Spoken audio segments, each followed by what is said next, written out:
and welcome to Around the County with Recreation and Parks. Summer is here and things are really heating up.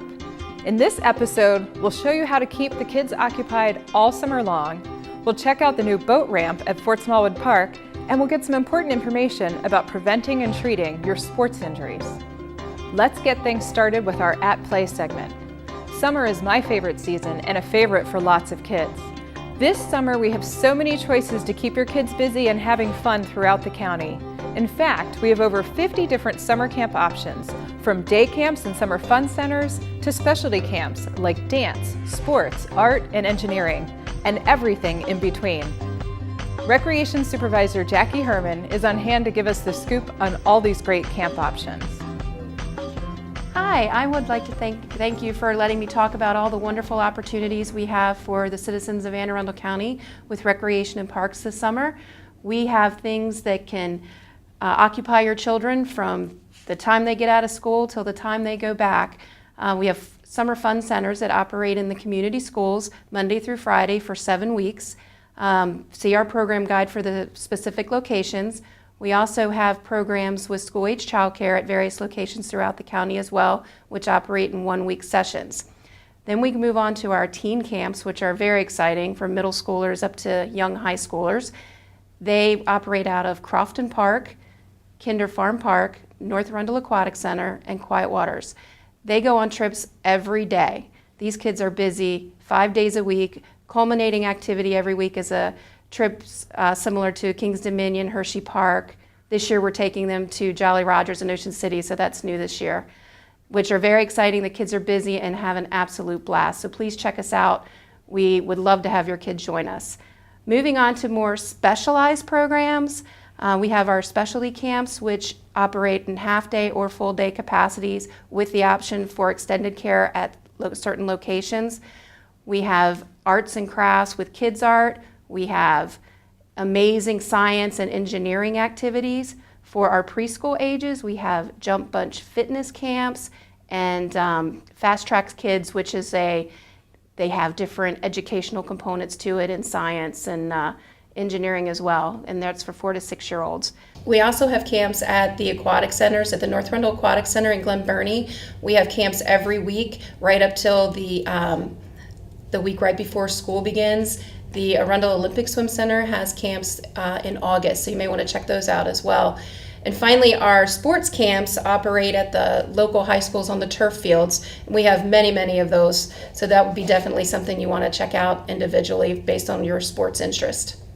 We also have amazing camps at our parks at Jug Bay, which is a nature camp. At London Town, we have a colonial camp, which is very exciting with the kids get to dress up and make butter and act as if, we didn't have electricity and internet. So it's really exciting for them to experience things that come from a different time. Then we also, at Quiet Waters Park, we have opportunities for kids going into kindergarten all the way up to 10th grade, as I spoke earlier about our teen camps. But we have 3 different camps that operate out of Quiet Waters. We have our Little Wonders, which are 5 and 6 year olds. Then we move on to our day campers and then to our preteens. Each group has a special schedule based on what their abilities and abilities are. We do canoeing, we take them to the movies, they do field trips. The preteens are a cursor to the next level of teens, so they get extra trips and so on, so they can get ready for the teen camps. We also have some high-flying adventure camps with our bike camp and our skateboarding camp. They operate out of Sawmill Creek Park over here in Glen Burnie. Then we have, this is I think is a really interesting camp, is the new engineering camps we have this year. One of them is called Kelvin's Kitchen, which I'm very excited about. That's new. We are getting a lot of interest in that program. And then our last category is our dance. We have ballerina princess camps, which are absolutely adorable. The kids dress up in their princess costumes every day. It's a half-day camp. And we also have a Broadway boot camp at 3 different locations this year, which is more of a cross between dance and musical theater. That is pretty much, I think I've covered everything we have to offer for this summer. For more information, you can contact our main office at 410-222-7313. You can visit us on the web at www.aacounty.org/recparks, or you can come visit us at any one of our locations and pick up one of our program guides. Thank you. Thanks, Jackie. There are so many great options for your camper this summer. Now the bigger job will be trying to fit in all the fun. Now for our trailblazing segment, we'll head up to Fort Smallwood Park and the first county-owned boat ramp. The new boat ramp has gotten a lot of great press recently.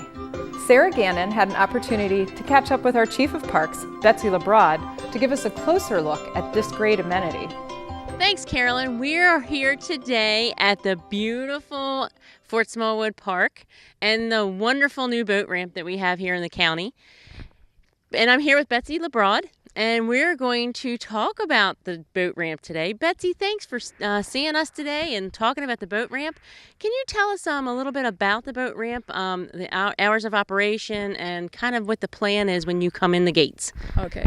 The boat ramp has just recently been opened mid-May, and we've seen a lot of interest. We had people buying annual passes before we even opened. They were so excited.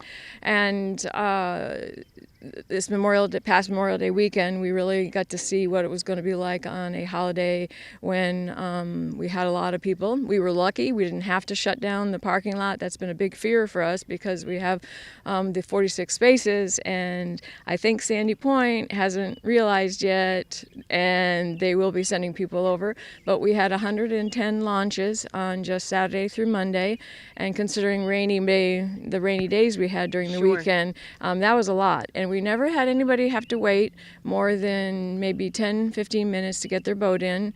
We've have dock attendants that are here to help you get in and out, and to come in and out of the parking lot.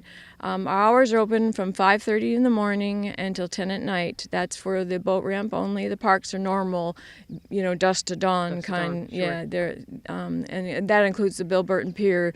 There was a little confusion, but the pier, fishing pier, does close at park time, the same time as the park. The boat ramp, we say 10 o'clock. You can launch up to 2 hours before dusk.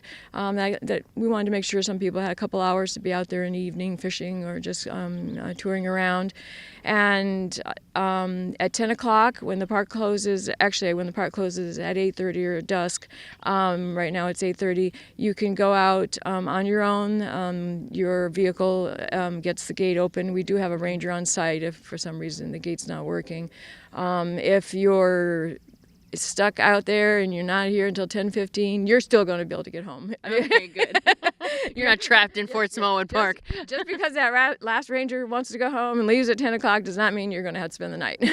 You can go out automatically with the gates. Now, how can folks get a pass, and what is the cost for the boat ramp for use, actually? Okay, well, we have two options. We have your daily pass, which is $10, and that includes your entry into the park, so that you can use the boat ramp and then come back if you want to have a picnic. So the $10 includes both the park and the ramp, which we think is a pretty good deal because it's $6 just for the park fee, and then it's $75 whether you're a county resident or not for a annual decal that will go on your.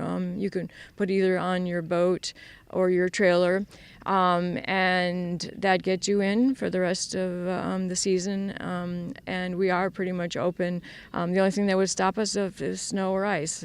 Some people do like to do winter fish, and if we have a mild winter, then we're not giving a closing date at this time because we don't know if we have a mild winter like last year. People could be out fishing. But that's $75. And so far, we have sold 165 daily passes and 98 annual decals. So that's really a significant amount since we've only been selling them for about 6 weeks. So that's great. Yeah. And can you tell us a little bit about Fort Smallwood Park in general?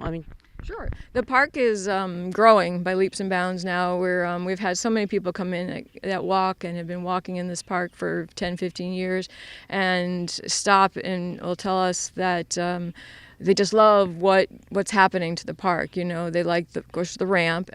We have opened, Memorial Day was opening of the beach access. We've had the 4 coves. We have 4 coves down on the other side of the beach on the east side. And we have cleaned them up a little bit.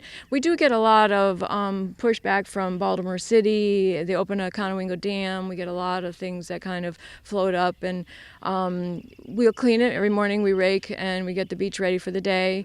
And Memorial Day weekend, at one time we took moments in time, and we looked at 12 and at 4 o'clock during the days. And 12 o'clock, not too many. But I was here Saturday, they started coming around 1:30, and I counted about 60, 65 people on the beach at one moment. And so I suspect for sure we had over 200 people probably through the whole weekend, and that was nice. We have picnic tables and grills that people can picnic at, and then they can come down. I saw a couple umbrellas on the beach. It's very shallow, so it's a lot of waiting. But we have plans to renovate more parking, and we have the playground. We've resurfaced our basketball courts. It's really getting a really good overhaul and sprucing up. Yes, and it needed it. It was it needed a facelift, and I actually don't live far from here myself, and I come down here sometimes on the weekend and just scope things out for you and see if things on the up and up. So it is. It's on the up and up. Everything looks fantastic down here. A lot of people enjoying the property and the services that you all provide. You all do a great job, and it's appreciated. Well, the rangers here and the maintenance workers take a lot of pride in this. This park was kind of, it was lumped together with Downs, and we had a superintendent, and she did an excellent job. When we got this over from Baltimore City, there was a superintendent at that time, but then Deb Yater took over, and this has been growing so much it became almost too much for one person. So that's why, she's doing Downs, and momentarily I'm overseeing this along with my other job. And but when I came here, more on a daily basis than just letting Deb and my superintendents like Bill at Kinder Farm doing their jobs, which they did a wonderful job. When I spent more time here, more intensive time, I was amazed at how all I'd have to say is, well, look, can we do this, this, and this? And then the next day it was done. So the Rangers take pride in this, even though it was not as advertised as much as the other parks. And we envision a great future for this. Who knows, maybe we would like to bring we can't really have concerts here, but we'd like to bring some more fishing tournaments, things like that. Very good. Yeah. Very good. And there's a lot of interest in the community in Pasadena and surrounding areas for the fishing tournaments. So that would be a great idea. We have a very large variety of ethnic and socioeconomic group here, and so we try to serve all of them. We have rangers that speak multiple languages, and wow. we Never knew that. Yes, we do. You learn something new every day. Yes, we do. And so that's been wonderful, and we just hope to expand on that and do some environmental education programs for everybody. Yeah. Very good. And it's got a lot of history here too. Yes. I mean, we do have, it's Fort Smallwood, so. We're really looking forward. We're collecting, they have been collecting, I should say, before I even got here, but I've seen some of the collections of artifacts and just pictures and photos from the 20s. And when we get to the point in the Capitol Project to take the barracks and make it the visitor center and offices, it will be exciting. And I have a history with interpretive exhibits and design and working with the National Park Service and the U.S. Forest Service, and that's something I'm really excited about. Archival quality. I think we could have a really good visitor center here. It's and the things that people have donated already. I mean, we have boxes and file cabinets full of things that people want to see displayed. Sure. Yeah. Well, thanks for meeting with me today, and come take advantage of this beautiful property that Anne Arundel County has at Fort Smallwood Park. And back to you. Increasing water access for our citizens remains one of our top priorities here at the Department of Recreation and Parks. And Fort Smallwood is a great example of the projects and programs that are now available. Stay tuned for more updates in the coming months regarding even more expanded water access throughout the county. Now let's head over to the sports side and our On the Sideline segment. In our last episode, we talked about starting an exercise routine, and we hope you took the advice from our experts to start safely. But what if you've been a little too ambitious? How do you prevent sports injuries from happening, and how do you treat them when you overdo things? Dr. Alan Sokoloff will give us some great advice on preventing and treating sports injuries. Thank you, Carolyn. I'm here with Dr. Sok, and we are going to talk about injuries and prevention and what do you do after if you are injured. Dr. Sok, let's say I'm starting a new sport and I think I'm an athlete, I'm athletic, but I haven't really done any exercise or stretching for that sport. What would you suggest? Okay, so let's make it simple. If you're starting something new, one of the biggest keys to prevention is being ready. So you can't, let's say you're a high school athlete, you can't just come out on the first day of practice and be ready to go. You need to get your body ready beforehand in order to take it to whatever level you want to play at. If it's something simple like you want to take up tennis, you can't just go out and start playing 3 sets. If you're a golfer, you start off with a small bucket of balls at the range. The next day you go back with a big bucket and you slowly build up. That's tip number 1. You got to slowly build up. Tip number 2 is the right equipment, because you can't wear the same sneakers. Do they say sneakers anymore? Or running shoes. You can't wear the same shoes if you're playing tennis that you will wear if you go running. If you wear the wrong shoes, you can cause injuries. If you're wearing old shoes, you can cause injuries, especially if it's a sport where you're on your feet. Do you need cleats? How high should the cleats be? Those are little things, but over time can prevent many injuries from happening. So be prepared. Yeah, that really matters. How about how far ahead should you start training before you tackle this new sport? A lot of research shows, especially when it comes to heat acclimation takes at least 2 weeks. So, if you're going to start an activity and it's going to be out in the hot sun, 2 weeks before you have to slowly start building up, maybe a little jog around a track, and even before that, just a walk. And then the jog around the track once becomes 2, and you slowly build up until you get to that part where you are ready to compete. And everybody's body's different. There's no clear-cut rules. Okay, so we have the training aspect, the wearing the proper equipment, and that'll get you into a good competition physically. And then let's say you are competing. What do we do about if you injure yourself? You have the weekend warrior, by Monday you can barely walk. Okay, so injuries are going to occur. If you're a part of the club that I'm in and you're over 29, your body has already shifted gears and starting to go downhill. So you have to do more to prepare yourself to compete or exercise, and you have to do more afterwards. Getting back to the prevention part, when you're done competing or done working out or done exercise, you have to get some light stretching or foam rolling, and that's really cool stuff that we could talk about later. But if you do hurt yourself, take care of it right away. You can't afford to lose time from work. You can't afford to lose time away from your family. You can't afford to lose time away from playing. That's what you came to do. You came to play and have fun. So it's real important to take care of yourself right away. And that could be using ice instead of heat properly. It could mean seeing the right doctor. For example, a child that hurts themselves and they compete pretty heavily, you may not want to run right to a pediatrician unless they're experienced in musculoskeletal injuries. You may not need an orthopedic surgeon because your child doesn't need surgery. It's finding the right sports-minded practitioner in your area that can handle the injury that you present with. That's awesome information. Thank you. Thank you for that important information on sports injuries. Hopefully all of you out there won't need that advice, but just in case, now you've got it, and now you and your kids can stay on the field and off the sidelines. Up next in the Director's Desk segment, Recreation and Parks Director Rick Anthony will bring us up to speed on all the summer fun going on throughout the county and the department. Wow, is it summer already? Thanks, Carolyn. Rec and Parks, we have so many exciting things here for you during the summer.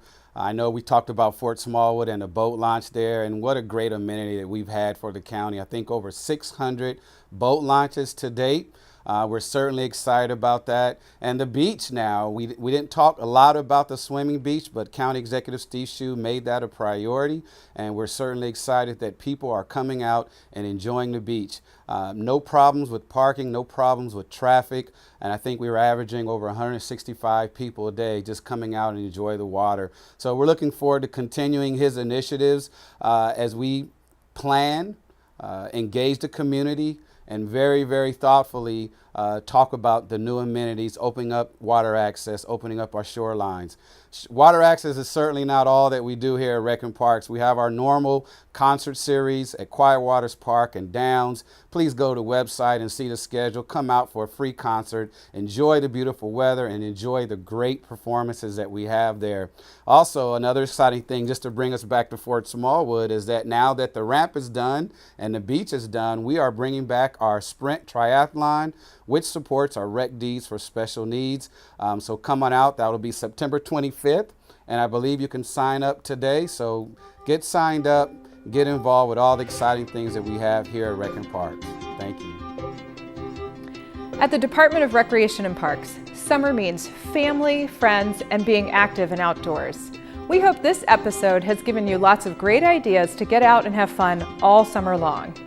Make sure to visit our website for a complete listing of all of our programs and events, as well as information about all of our parks and facilities.